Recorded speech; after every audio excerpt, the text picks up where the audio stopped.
Barangay Love Stories. Barangay Love Stories. Ang pananampalataya sa Poong May Kapal ay hindi kailangan ipilit sa ating sarili. Ito ay kusang nararamdaman at ibinibigay sa nasa itaas para tayo ay patuloy niyang gabayan tungo sa tamang landas. Ikaw, kabarangay, paano ka magtitiwala sa Poong May Kapal kung binagsakan ka ng napakarami at sunod-sunod na mga pagsubok sa iyong buhay? Dear Mama Mia, may mga oras na halos pabagsakin na tayo ng mga pagsubok na dumarating sa ating buhay. Yung halos mawala na ang pananampalataya natin sa Poong May Kapal. Dahil ang tingin natin sa mga pagsubok ay parusa sa mga kasalanang hindi naman natin alam kung ano. Hanggang sa hindi na natin alam kung paano ba dapat na magsimula ulit sa umpisa para maging maayos na ang ating mga buhay. Dahil tuluyan na tayong nawala ng tiwala at pananampalataya sa kapangyarihan ng nasa itaas. Hello Mama Mia at sa mga kabarangay natin na nakikinig ngayon. Itago niyo na lamang ako sa pangalang Nancy, 35 years old at nagtatrabaho bilang isang supervisor sa isang department store. Hindi ko rin talaga alam kung paano pa itutuloy itong sulat ko. Dahil mabigat para sa akin na balikan ang parting ito ng buhay ko. Pero ang Tita Eva ko ang nagkumbinsi sa akin na ibahagi sa inyo ang kwento ng buhay ko, Mama Mia. Dahil naniniwala siya na maraming aral ang pwedeng maiwan ng sulat ko para sa ating mga kabarangay na nakikinig ngayon. Lumaki ako, Mama Mia, sa isang relihiyosong pamilya. Pastor ang daddy ko at parehong katikista ang mommy ko at ang ate Nicole ko. Kaya sabi ko, kapag pwede na rin akong magturo ng mga salita ng Diyos o nilalaman ng Biblia, ay gagawin ko rin yun. Kasi gusto ko na tumatag din ang pananampalataya ko sa Diyos kagaya ng pamilya ko. Pinagpo-focus kasi muna ako ni na Daddy sa pag-aaral ko dahil nasa grade 5 pa lang ako noon. At si Ate Nicole naman ay nasa 3rd year college na. Pero gusto ko talagang panatilihin ang pagiging relihiyoso namin para ulanin pa kami ng maraming biyaya.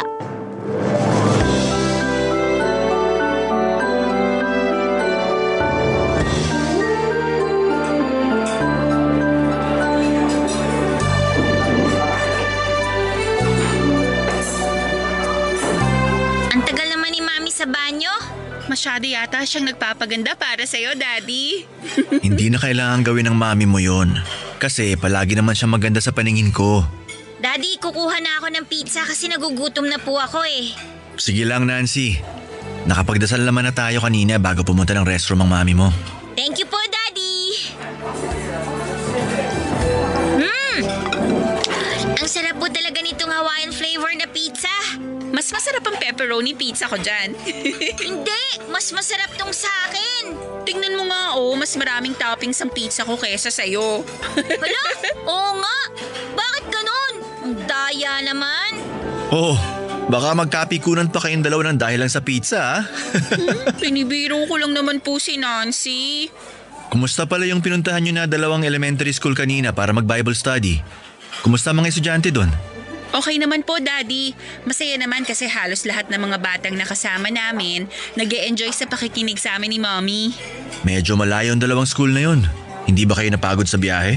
Napagod po kasi traffic kanina pero sulit naman po. Ang saya kasi ng mukha ng mga bata kanina pagkatapos naming magkwento ng tungkol sa Biblia. Nabitin pa nga po sila. Pero ang sabi namin ni Mami, babalik din kami kaagad sa susunod na linggo sa school nila. Pareho kasi kayong malumanay magsalita ng mami mo. Kaya ang sarap sa tenga pakinggan ng pagbabasa nyo. Daddy, Gusto ko rin po maging katikista kagaya ni Mami tsaka ni Ate Nicole. Hindi pa pwede kasi maliit ka pa. Daddy, naasar na naman po ni Ate Nicole yung height ko. Hindi ka niya inaasar. Ang ibig sabihin lang ng ate mo, kapag nasa college ka na, pwede ka na rin maging katikista, kagaya nila ng mami mo. Kaya mag-aral ka ng mabuti para maging kagaya ka rin namin ni Mommy. Nag-aaral naman po ako mabuti, Ate Nicole. At syempre, dapat ipagpatuloy mo ang pagbabasa ng Biblia. Palagi ko rin pong ginagawa yon, Daddy. Gusto ko po kasi talaga na maging kagaya ko sina Mami tsaka Ate Nicole. Pati na rin po kayo. Gusto ko na maging alagad din ako ng simbahan para po may pagmalaki rin ako ng pamilya natin. Ang pagbabasa ng Biblia o pag-aaral ng mga salita ng Diyos, hindi yun ginagawa dahil lang may gusto kang gayahin na tao. Gawin mo yun kasi gusto mo talaga at taos sa puso mo. Para kapag pumunta ka na rin sa iba't ibang lugar para magkalat ng mga salita ng Diyos, mas mararamdaman nila ang bawat salita na binibitiwan mo dahil galing yun sa puso mo. Tama ang ate Nicole mo, Nancy. Kailangan maramdaman ng mga tao na tapat ka sa ginagawa mo. Para maramdaman din nila na may Diyos tayo na pwedeng dasalan, lapitan at pasalamatan sa lahat ng oras. Ang Diyos na palaging nagmamahal at gumagabay sa atin patungo sa tamang landas ng buhay. Mama Mia, parehong sa opisina nagtatrabaho sina Mommy at Daddy. Masasabi ko rin na medyo nakakaangat kami sa buhay. Kasi sa magandang eskwelahan ako nag-aaral tapos palagi pa akong may bagong mga gamit at laruan, lalo na kapag mataas ang grades ko sa school. Kaya naman naniniwala ako noon na kaya ganun kaganda ang buhay namin ay dahil sa pagiging relihiyoso ng aming pamilya. Kaya kami pinagpapala ng Diyos dahil nakikita niya ang paglilingkod na ginagawa ng mga magulang ko at ng Ate Nicole ko sa kanya. 2 beses sa isang linggo kung umattend sila ng mga prayer meetings tapos active pa sila sa ibang church activities. Kaya naman gusto ko talaga na paglaki ko ay maging kagaya rin nila ako para maging swerte rin ang buhay ko kapag nagkaroon na ako ng sarili kong pamilya. Kaya lang Mama Mia, hindi pala pang matagalan ang swerte sa amin noon. Dahil kagaya ng sinasabi ng iba, lahat tayo ay pwedeng dumaan sa iba't ibang klase ng mga pagsubok. At nagsimula iyon sa aming pamilya nang maaksidente sina Mommy at Daddy noong kakagraduate ko lang ng high school. Nagkaroon ng malakas na bagyo sa aming lugar at may bahagi ng bundok ang gumuho sa kalsada na dinaraanan ng kotse kung saan nakasakay ang Mommy at Daddy ko. Natabunan ng lupa at bato ang kanilang sasakyan na naging dahilan ng kanilang kamatayan. Sobrang bigat ng pangyayaring yun sa amin ni Ate Nicole. Pero pilit kaming nagpapakatatag para sa isa't isa. Si Tita Eva na kapatid ni Mommy ang naging guardian namin. Doon na rin siya tumira sa bahay. Hanggang sa pagkalipas ng halos 2 taon mula nang mawala sina Mommy at Daddy, ay nagdesisyon ng kapatid ko Mama Mia na magtrabaho sa ibang bansa.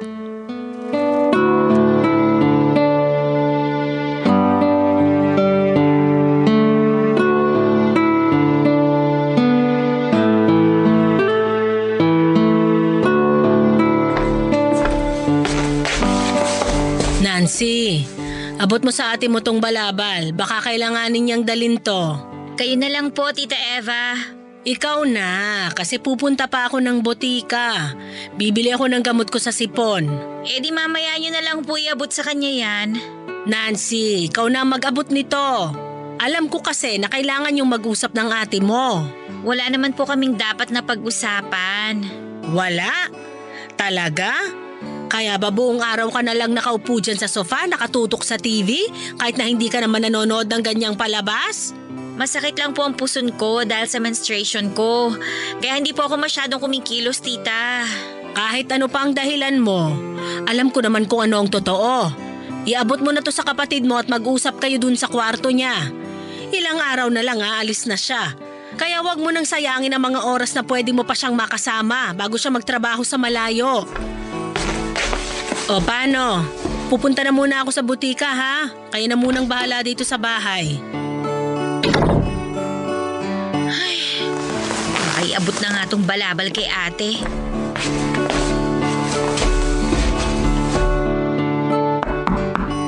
Pasok! Inaabot ni Tita Eva tong balabal kasi baka daw kailanganin mo. Ay, kailangan ko nga yan. Manipis kasi itong nandito sa maleta ko. Salamat, Nancy. Walang anuman. Nancy, sandali. Ano yon? Pwede ba tayong mag-usap? Wala naman tayong dapat pag-usapan, Ate Nicole. Masama pa rin ba ang loob mo kasi kailangan kong umalis para magtrabaho sa Canada? Kapag ba sinabi kong oo, magbabago ang desisyon mo. Hindi ka na aalis. Hindi mo na ako iiwan dito. Nancy, hindi rin naman madali sa akin ang gagawin ko na to. Yun naman pala eh. Di ka na lang umalis. Hindi pwede.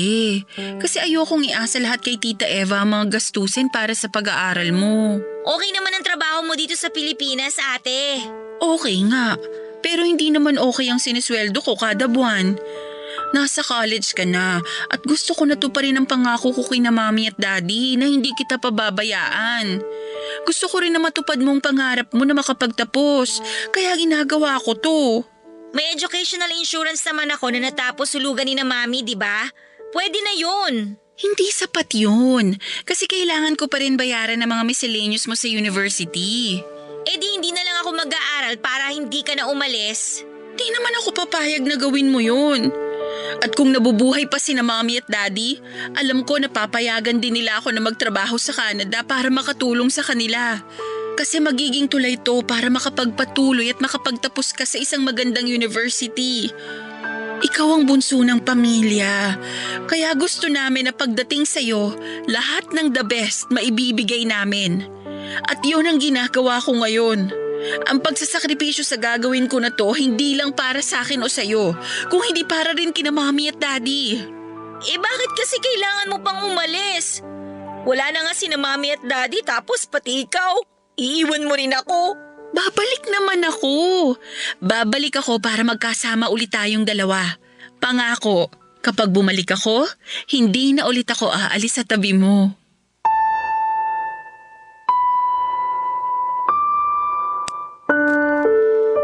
Mama Mia, nang pumanaw sina Daddy at Mommy, ay hindi ko maiwasan ang mapatanong noon kung bakit sila pa ang kailangan na maunang kunin ng Diyos.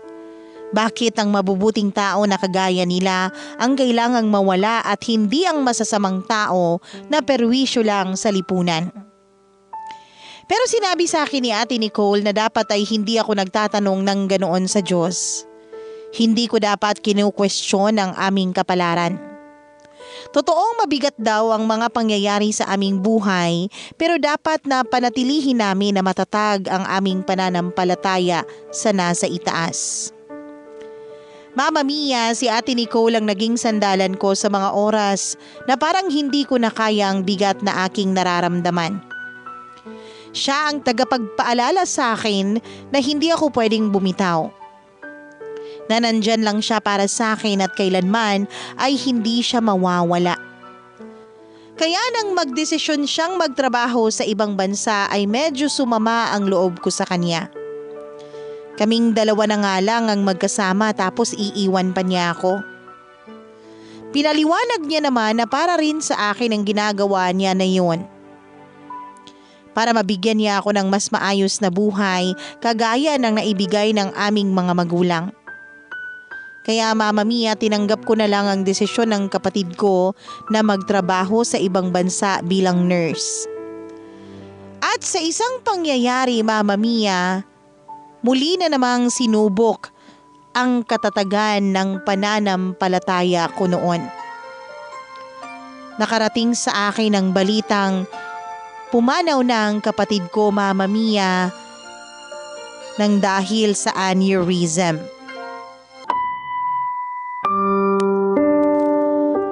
Mama Mia, nang umalis si Ate Nicole para magtrabaho sa Canada, si Tita Eva na ang tumayong nanay-nanayan ko.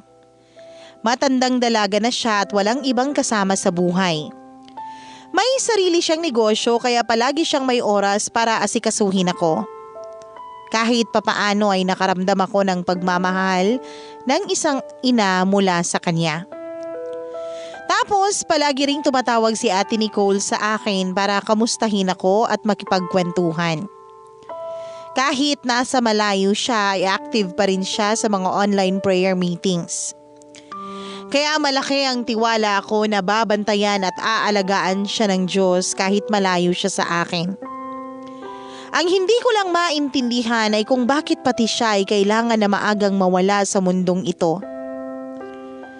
Mama Mia, isa siya sa mga gumagawa ng paraan para maiparating sa marami ang tungkol sa nilalaman ng Biblia, pati na ang kabutihan ng Diyos sa mga tao. Wala silang ibang ginawa ni na Mommy at Daddy kung hindi ang paglingkuran ng aming relihiyon at ang mga salita ng Diyos. Dapat na sila ay mas pinoproteksyonan at binibigyan ng mas mahabang oras para mabuhay sa mundo. Dapat hindi sila ang kinuha ng Diyos ng maaga mula sa akin.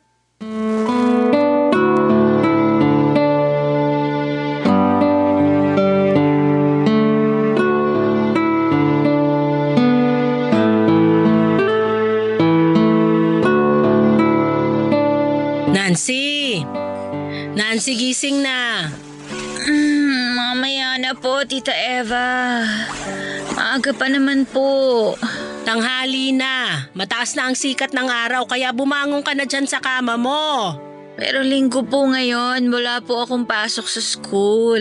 Hindi porke wala kang pasok sa school, magbababad ka na ng tulog. Pero tita, inaantok pa po ako eh. Bumangon ka na dyan kung ayaw mo kalampagin ko ng mga kaldero at kawali itong sahig ng kwarto mo. Sumunod ka na sa akin sa mesa. Kapag ako bumalik dito, Nancy, mababasag yung tenga mo sa ingay na gagawin ko. Si Tita Eva talaga, kahit kailan, napakakulit. Makabango na nga. Baka mareklamo pa kami ng mga kapitbahay dahil sa pagbubunga nga niya.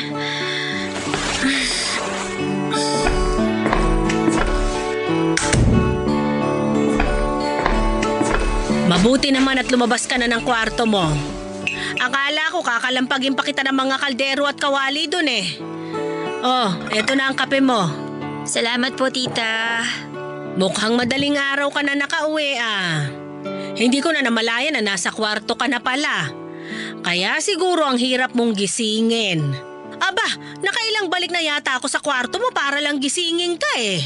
Wala naman po kasi akong pasok sa school ngayon. Wala rin po akong ibang lakad.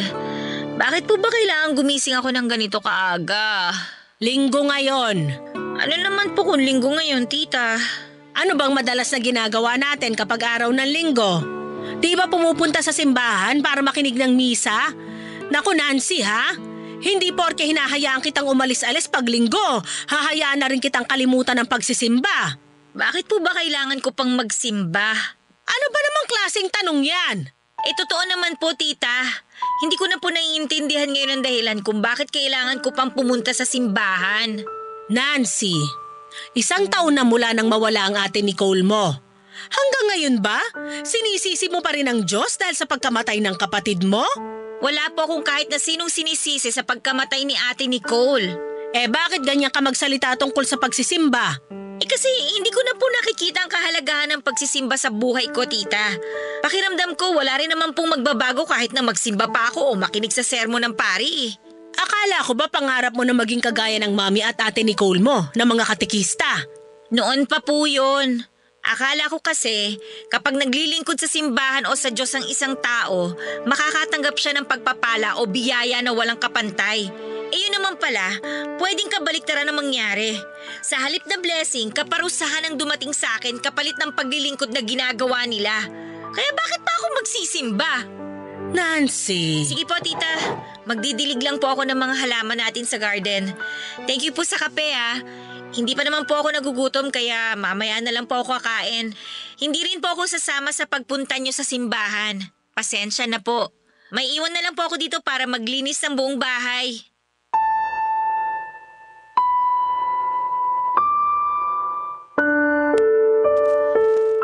Mia, dun nagsimula na unti-unti na akong nawala ng tiwala sa sinasabi nilang magandang plano ng Diyos para sa kaniyang mga anak. Naging sunod-sunod na ang mga katanungan ko na walang sino man ang makasagot noon. Kung bakit kailangan na kunin sa akin ng maaga ang mga mahal ko sa buhay. Bakit sina Mommy, Daddy at Ate Nicole pa ang kailangan na maunang mawala at hindi ang masasamang tao sa mundo? Bakit kailangan na maiwan akong nag-iisa ng pamilya ko? At kung ano-ano pang mga tanong na walang malinaw at diretsyong kasagutan. Nawalan na rin ako ng dahilan para magsimba at magdasal kasi para saan pa at gagawin ko yun. Kung ang pamilya ko nga na pare-parehong relihiyoso ay hindi naingatan ng Diyos, ano pang dahilan para sundan ko ang yapak at ginagawa nila para sa aming relihiyon? Wala na, di ba? Kasi naisip ko noon na hindi naman totoo ang Diyos. Walang sino man ang makakapagligtas sa amin kung hindi ang aming mga sarili. Kaya wala ring dahilan para patuloy ko pang patatagin ang pananampalataya ko sa sinasabi ng iba na poong may kapal, Mama Mia.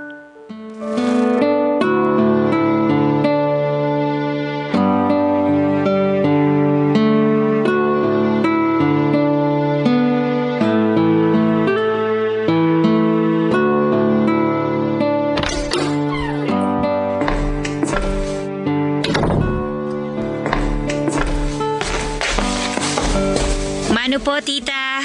Kaawaan ka ng Diyos, Nancy. Sakto lang ang uwi mo, kakatapos ko lang magluto. Maupo ka na dyan. Sige po. Oh, eto na ang plato ng kanin. Ikaw na lang ang kumuha ng ulam mo. Nagluto ako ng pinakbet at pritong galunggong. Salamat po, tita. Kamusta pala ang grades mo ngayong semester? Maayos naman po. Paanong maayos naman? Okay naman po. Nasaan ba yung mga class card mo? Di mo pa pinapakita sa akin ah. Tita kasi... Hindi mo pa naman nalalagay sa kwarto ang gamit mo. Nandyan ba sa bag mo yung mga class card mo? Opo. Uy, nandyan naman pala eh. Ipakita mo na sa akin nang malaman ko yung mga final grade mo. Sandali lang po kukunin ko sa bag ko. Napakataas ng mga gastusin ngayon. Pati tuition mo tumataas din kada semester. Mabuti na lang talaga at may educational plan na naiwan sa yung mga magulang mo. Kaya hindi ako masyadong nahihirapan sa mga gastusin. Ayun nga lang, malaki pa rin ang miscellaneous na kailangan kong bayaran. Pero wala namang problema sa akin basta alam ko na pinagbubuti mo ang pag-aaral mo. Eto po, tita. Akin na. Ano ba naman mga grades to, Nancy? Wala naman po akong 5 na final grade dyan, tita. Wala kang ang bagsak, pero puro 3 at incomplete naman to. Pasensya na po. Ano bang ginagawa mo sa buhay mo? Dapat graduating ka na, pero hanggang ngayon nasa 3rd year ka pa rin. Sinusubukan ko naman pong ayusin ang pag-aaral ko, kaya lang mahina talaga ang utak ko, tita eh. Kung talagang sinusubukan mo, bakit ganito pa rin ang final grades mo? Madalas kang umaalis ng bahay kapag weekend. Ang paalam mo sa akin, may mga group study o research kayo na kailangan gawin. Hindi ka na nga nakakasama sa akin na umattend ng misa sa simbahan eh. Kahit prayer meeting dito sa bahay, iniiwasan mo rin. Wala rin naman po magbabago sa buhay ko kahit na pumunta ako ng simbahan o umattend ng mga prayer meeting, tita. Nancy, akala ko ba na pag-usapan na natin to? Wala po akong sinisisi sa pagkamatay ng pamilya ko. Kung wala ka talagang sinisisi, bakit hindi ka na pumapasok sa simbahan? Dahil kagaya nga po ng sinabi ko, wala rin naman po magbabago kahit umattend pa ako ng misa o prayer meeting. Pero baka kailangan mo lang makarinig ng sermon ng pare. Baka kailangan mo lang magdasal para... Para ano po? Para ipaalala sa akin ng Diyos na kahit kailan, hindi naman niya dininig ang mga dasal ko? Tita Eva, pasensya na po. Pasensya na kung ganyan ang grades na naipakita ko sa inyo. At pasensya na rin po dahil hindi nyo na po ako makukumbinsi na pumasok ulit sa simbahan. Kasi para sa akin, wala na rin namang ibang makakatulong sa akin kundi ang sarili ko lang.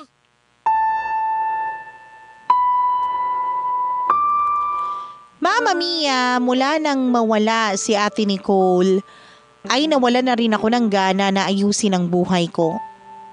Napabayaan ko na ang aking pag-aaral at madalas na hindi na ako pumapasok sa mga klase ko. Sumasama na lang ako sa mga kaibigan ko pati na sa mga gimmick ng boyfriend kong si Arvin.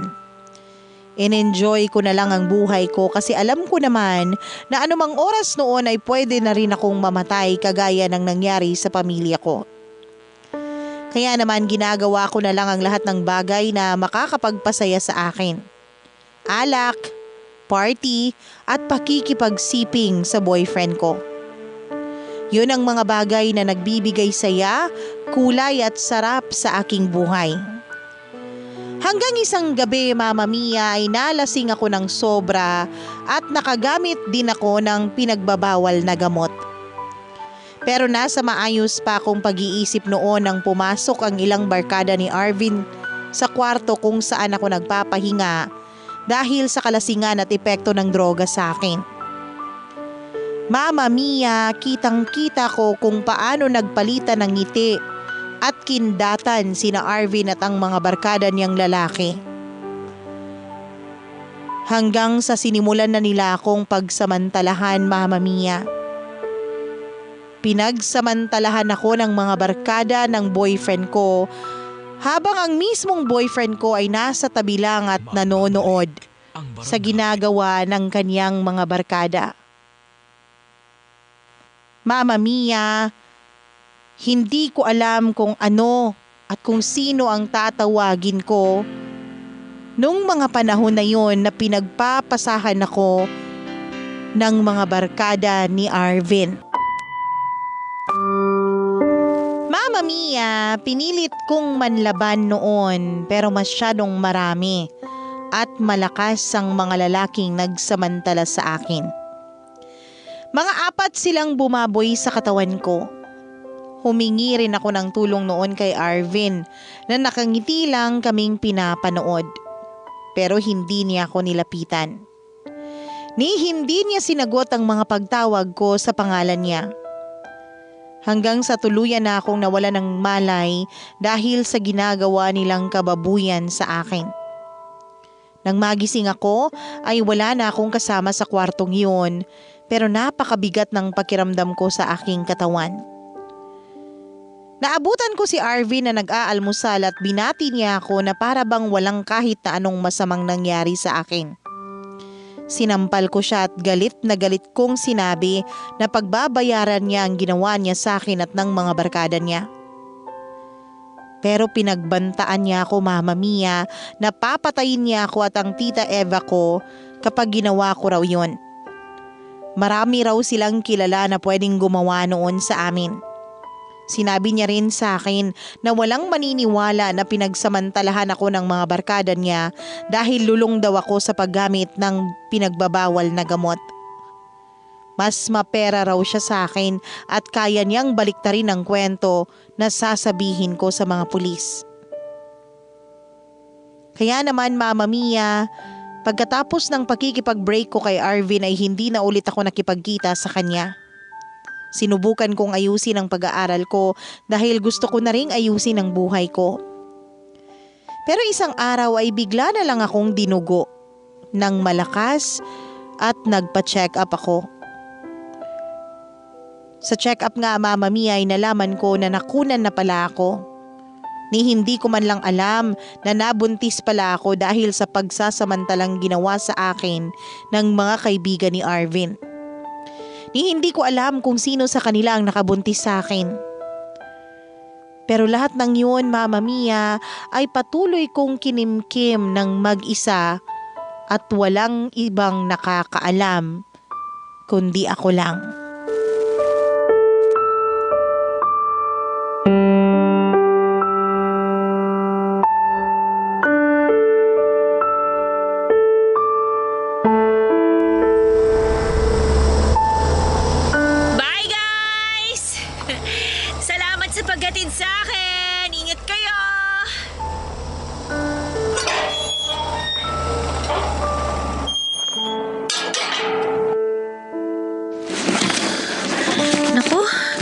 Wala dito sa bag ko yung susi.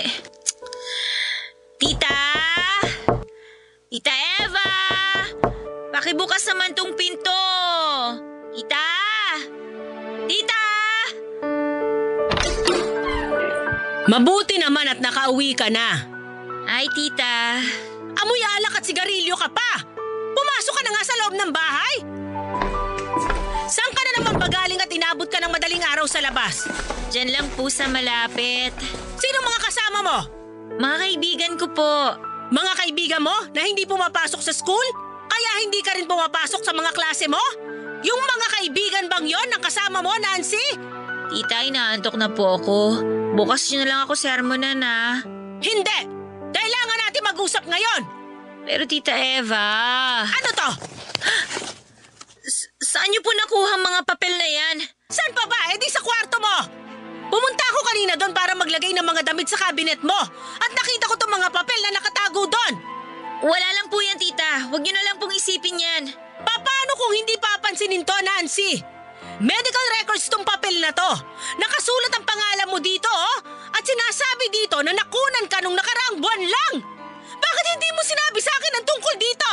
Bakit hindi mo sinabi sa akin na nabuntis ka pala? Ano? Bakit hindi ka makasagot? Sabihin mo sa akin ang totoo. Sino ang tatay ng pinagbuntis mo? Nancy, pwede ba? Magsalita ka naman! Sino ba nakabuntis sa'yo? Hindi ko alam, tita. Hindi ko alam, okay? Ha? Anong ibig mo sabihin? Pinagsamantalahan ako ng barkada ng ex-boyfriend ko. Hindi ko alam kung sino sa kanilang tatay na pinagbuntis ko. Bakit hindi mo sinabi sa akin? Dapat nagsampa tayo ng demanda sa kanila. Dapat pinakulong natin yung mga hayop na lalaki na yon. Dapat sinabi mo sa akin para natulungan kita. Bakit pa? Wala namang maniniwala sa akin, tita eh. Walang sino man ang maniniwala sa akin kasi patapon na ang buhay ko. Basura na ako sa paningin ng maraming tao. Hindi totoo yan! Kahit ano pang sabihin ninyo, wala pong kwenta ang buhay ko. Kasi kahit ang Diyos, hindi pinakinggan ang mga dasal ko. Kahit kailan, hindi niya ako pinakinggan. Nancy, pwede ba? Tigilan mo nga yung sinasabi mo. Kung nabubuhay lang si Nicole at ang mga magulang mo, hindi nila magugustuhan ang naririnig nila mula sa bibig mo. Hindi nila magugustuhan ang nangyayari sa'yo ngayon. Pero wala na nga po sila, tita. Kinuha na po sila ng sinasabi ninyong Diyos na kahit kailan, hindi ako pinagbigyan sa mga dasal ko. Ang hindi ko po maintindihan, bakit kailangan si na Mami, si Daddy at si Ate Nicole pa ang kailangan kunin ang sinasabi ninyong Diyos? Mababait silang tao! At wala silang ibang ginawa kundi ang magsimba, mag-prayer meeting, mag-share ng salita ng Diyos na wala namang kabuluhan! Pero ano nangyari? Namatay sila kaagad! Namatay silang lahat at naiwan ako mag-isa! Nancy! Tapos ano? Sasabihin nyo na totoo na may Diyos? Kung totoong may Diyos, hindi niya ako dapat pinapahirapan ng ganito. Hindi niya dapat kinuha yung mga mahal ko sa buhay. Hindi niya dapat hinayaan na pagsamantalahan ako ng mga hayop na lalaking yon. Hindi niya dapat pinaramdam sa akin kung gaano kasakit yung mahiwan na nag-iisa. Hindi niya dapat ako pinaparusahan ng ganito kabigat at paulit-ulit. Kaya hindi na ako naniniwala, tita. Hindi na ako naniniwala dyan sa Diyos na sinasabi niyo.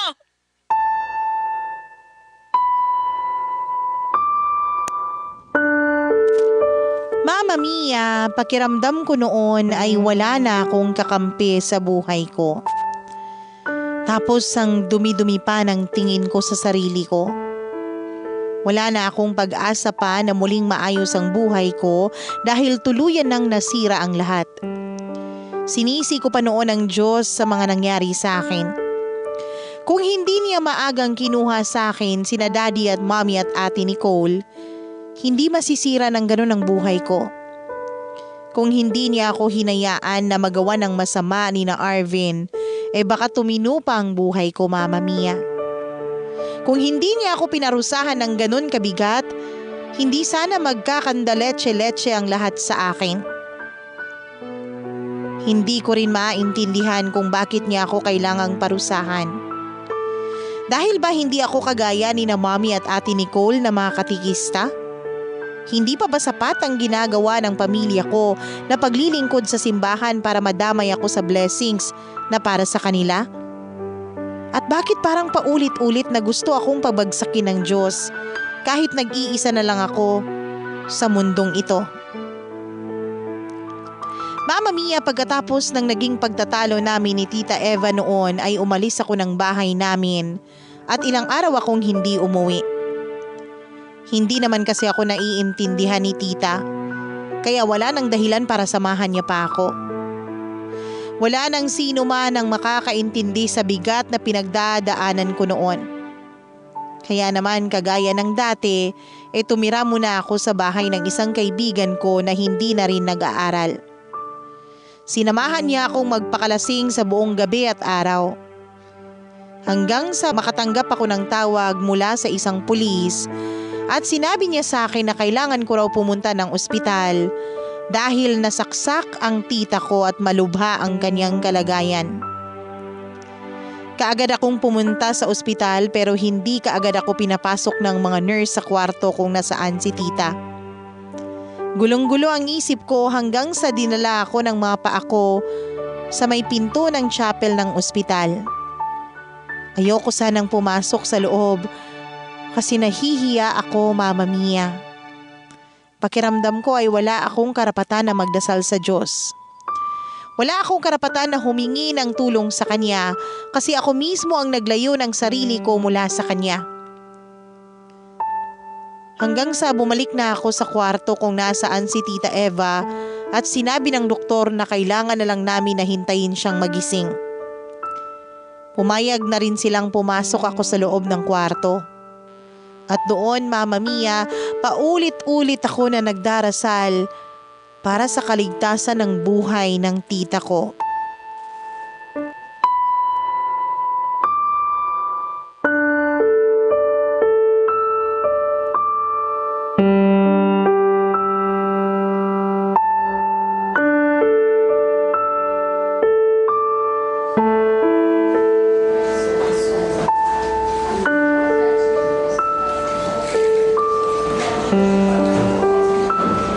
Diyos ko, patawad po kung nawalan ako ng tiwala at pananampalataya sa inyo. Sorry po kung nagalit ako sa inyo. Patawarin niyo po ako kasi naging makasarili po ako. Nagawa at naramdaman ko po lahat yun kasi nasaktan ako nung kunin niyo yung pamilya ko mula sa akin. Pero please lang po, ibigay niyo na po sa akin si Tita Eva. Huwag niyo naman po siyang kunin sa akin. Siya na lang po ang meron ako eh. Hindi ko na po alam kung ano pa yung mangyayari sa buhay ko kapag pati siya nawala sa akin. Diyos ko, iligtas niyo po ang buhay ni Tita Eva. Iligtas niyo po siya, parang awa niyo na po.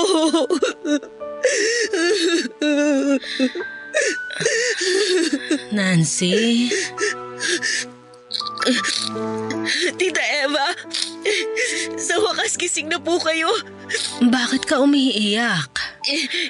Akala ko po kasi hindi na kayo magigising eh. Bakit naman ako hindi magigising? Teka, nasan ako? Nasan ba tayo ngayon? Nandito po tayo ngayon sa ospital. Ospital?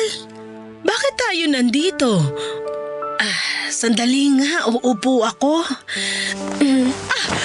Tita, huwag po muna kayong masyadong kumilos. Baka po makasama sa sugat nyo. Ang sakit nga ng tagiliran ko. Ano bang nangyari? Wala akong masyadong maalala. Ang natatandaan ko lang, pumunta ako sa bahay ng isang dati mong kaklase. Nagbabaka sakali ako na nandun ka sa kanila. Pero nabigo ako kasi matagal na raw kayong hindi nagkakausap ng kaibigan mo na yon. Tinawagan po kasi ako ng pulis kagabi at ang sabi nila nasaksak daw po kayo matapos nyo manlaban sa dalawang lalaki na humold up sa inyo. Mabuti na lang daw po at nadala kayo dito sa ospital ng tricycle driver na nakakita sa inyo. Pumunta po kagad ako dito kasi natakot ako na baka pati kayo mawala na sa akin. Kumain ka na ba? Po? Tinatanong ko kung kumain ka na ba. Ilang araw ka nang hindi umuwi sa bahay natin. Kaya hindi ko alam kung kumakain ka ng tamang pagkain at sa tamang oras. Tingnan mo nga ang laki ng pinayat mo at ang lalim pa ng eye bags mo. Parang hindi ka pa nga yata naliligo. Tita Eva, sorry po. Sorry po talaga. Bakit ka naman nagsosorry? Hindi naman ikaw ang sumaksak sa akin. 2 pangit na lalaki ang naaalala kong gumawa nito sa akin. At hindi ang magandang pamangkin ko. Tita naman Wala kang kasalanan kaya hindi mo kailangang mag-sorry. Dapat nga magpasalamat pa ako kasi buong gabi mo kong binantayan dito sa kwarto ko sa ospital. Alam ko na hindi ka pa kumakain dahil sa paghihintay mo na magising ako. Pero kung nakinig lang po ako sa inyo, kung hindi ko po kayo pinag-alala, hindi po mangyayari sa inyo to, tita. Parang anak na kita, Nancy. Kaya hindi mo maaalis sa akin ang mag-alala. Ayoko lang rin na matagal kang mawalay sa akin kasi alam ko na malulungkot ang mami mo kapag nakita niyang hindi ka na umuuwi ng bahay. Kaya paulit-ulit kitang hinahanap sa mga lugar na alam kong pwede mong puntahan. At hindi ako titigil hanggat hindi kita nakikita kasi ayokong mawalay ka sa akin nang hindi pa maayos ang sarili mo. Tita Eva, natakot ako. Natakot po ako na baka pati kayo mawala na sa akin. Kapag nangyari yun, tita, baka hindi ko na po kayanin talaga. Kaya nagdasal po ako. Nagdasal ako na sana huwag niya po muna kayong kunin sa akin. Kasi hindi ko po kaya. Hindi ko na po kayang mawalan ulit ng taong mahal ko. Kaya nga hindi pa ako kinukuha ng Diyos sa'yo kasi alam niya na malaki pa ang magiging parte ko sa buhay mo. Kaya sana, Nancy, magtiwala ka uli sa Kanya. Ibalik mo yung pananampalataya mo sa Kanya. Maniwala ka uli na mahal ka ng Diyos. Mahal niya tayong lahat. Pwedeng hindi makita ng mga mata natin ang pagmamahal niya, pero sa oras na buksan mo uli ang puso mo para sa Kanya, mararamdaman at makikita ng puso mo na kahit kailan, hindi nawala ang pagmamahal niya para sa'yo.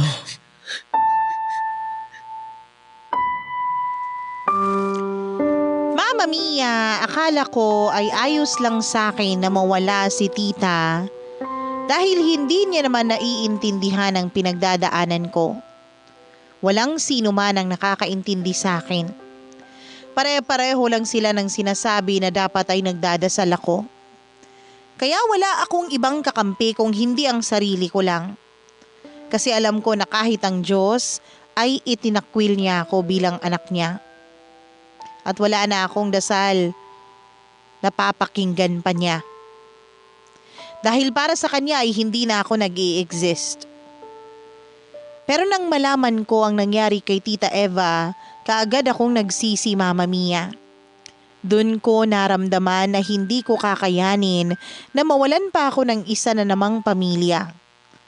Kaya kahit malaki ang naging galit ko noon sa Diyos, alam ko na siya lang ang makakatulong sa akin para mailigtas ang buhay ni Tita Eva.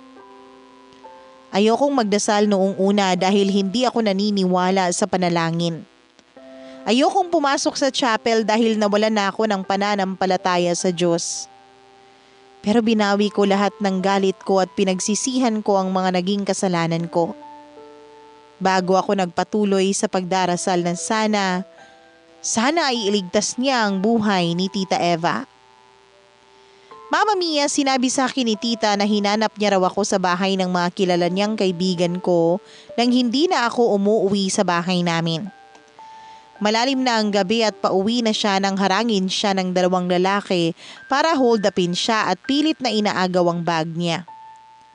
Nang hindi niya kaagad yun binigay ay 2 beses daw siyang sinaksak ng isa sa mga nang hold up sa kanya at doon na siya nawala ng malay. Mabuti na lang talaga at nagawa pang mailigtas ang buhay niya. At nahuli rin kaagad ang mga hold-upper na gumawa sa kanya noon. Ilang araw lang din ang lumipas ay nabalitaan ko, Mama Mia, na nahuli rin ng mga pulis si Arvin at ang barkada niya dahil sa paggamit ng pinagbabawal na gamot. Hindi na ako nagsampa ng kaso sa kanila kasi alam ko na may kaparusahan din namang naghihintay sa lahat ng mga naging kasalanan nila. Dahil sa pangyayaring yun at sa mga sinabi sa akin ni Tita Eva, ay naging malaki talaga ang pagsisisi ko sa mga nagawa at naramdaman ko, Mama Mia. Hindi man ako nagnakaw o nanakit ng kapwa, ilang beses ko namang pinagdudahan ang plano ng Diyos para sa akin. Nawalan ako ng tiwala at pananampalataya sa Kanya. Kaya lalong naligaw ang landas ko dahil pilit kong iniwasan ang liwanag na pinapakita niya sa akin. Ang liwanag ng pagtanggap para sa pagkawala ng mga mahal ko sa buhay. Ngayon, Mama Mia, alam ko na kung bakit hindi tayo dapat nagtatanong kung bakit tayo binabagsakan ng mga pagsubok. Dahil isa sa mga dahilan nito ay para lalo tayong tumatag, pati na ang ating pananampalataya. Dahil yun ang nangyari sa akin. Pagkatapos ng lahat ng mga dumating na pagsubok sa buhay ko, oo, minsan na ako nitong muntik na pabagsakin, pero sa huli ay naging daan ito para bumalik ang paniniwala ko na totoong may Diyos at nakikinig siya sa bawat dasal natin sa Kanya. Ngayon, Mama Mia, ay isa na akong motivational speaker. May asawa na rin ako, 3 anak at kasama pa rin namin sa bahay si Tita Eva. Malaki ang pasasalamat ko sa kanya na hindi niya ako iniwan lalo na sa mga oras na halos sumuko na ako sa buhay. At malaki rin ang pasasalamat ko sa Diyos kasi nabigyan pa rin ako ng bagong pagkakataon para maibalik ang pananampalataya ko sa Kanya na minsan nang muntik maglaho. At kung hindi dahil sa mga mabibigat na pangyayari sa buhay ko, ay hindi ako magiging kasing tatag ng kung sino ako ngayon. Hindi rin ako magiging motivational speaker, hindi lang sa mga estudyante, kung hindi pati na rin sa mga taong naging biktima ng karahasan ng mundo. Gusto kong maging tulay para patuloy silang maging matatag sa kabila ng mabibigat na pangyayari sa kanilang buhay. At sana ganun din ang naiwan na aral nitong sulat ko ngayong araw para sa ating mga kabarangay na nakikinig. Maraming salamat po, Mama Mia, para sa oportunidad na makapagbahagi ako ng kwento ng buhay ko. God bless and more power po sa inyong programang Barangay Love Stories, pati na rin sa bumubuo ng inyong estasyon na Barangay FM. Ang inyong forever kapuso at forever kabarangay, Nancy.